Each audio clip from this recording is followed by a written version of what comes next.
কথায় আছে সস্তার তিন অবস্থা, তবু দ্রব্যমূল্য সস্তা হলে বস্তা ভরে কেনার ব্যবস্থা করা যায়, আবার আয় বুঝে ব্যয় না করলে ন্যায়ের পথে থাকাও দায়। এই নিয়ে এক দম্পতির দ্বন্দ্ব শুনুন ছন্দে, সুরে, গানে।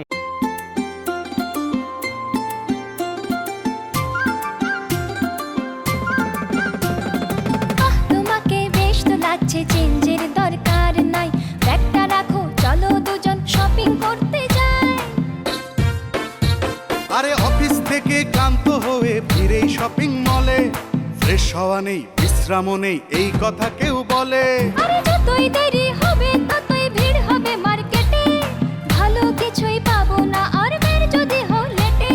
বেশ চলো যাই, তবে একটা কথা বলি আমি, এমন কিছু চেয়েও না যা অনেক বেশি দামি। ঈদের শাড়ি গয়না নিয়েও চাও না দিতে টাকা, নিত্য পণ্যের চাপেই ক্রমে পকেট হচ্ছে ফাঁকা। মার্কেটে তো কিনতে যাব, দেখতে যাব নাকি, পছন্দ যা হবে সেটাও হাতে পাবো নাকি। অনলাইনে দুটো শাড়ির অর্ডার আছে দেয়া, টাকার জন্য সে দুটো কি যাবে না আর নেয়া।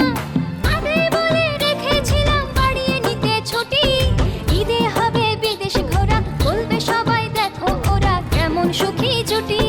তোমাকেও তো বলেছিলাম আমার আয়টা বোঝো, তার মধ্যেই হিসেব করে চলার উপায় খোঁজো।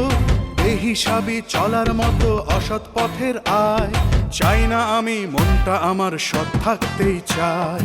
তুমি কি চাও তোমাকে কেউ দেখে দুর্নীতিবাজ ঘুষখোরের বউ বলুক ডেকে ডেকে, শাড়ি গয়না দেখেই বলুক ঘুষের টাকায় কেনা। দুর্নীতিবাজ চোরের বউকে ঢং দেখে যায় চেনা। সাধ্যের বাইরে চাইবে তবু বলবে বিদেশ চলো, বলো তুমি বলো, অসৎ পথে গেলে আইন বানাবে আসামি। তুমি কি চাও কাঠ গড়াতে উঠুক তোমার স্বামী? না না না, তুমি যেমন আছো তেমন থাকাই ভালো, তোমার টাকা সাদাই থাকুক, হয় না যেন কালো। অন্য কাউকে দেখে নিজের লোভ বাড়ানো ভুল, বরং চলো গ্রামের বাড়ি যা আমাদের মূল। বরং চলো গ্রামের বাড়ি যা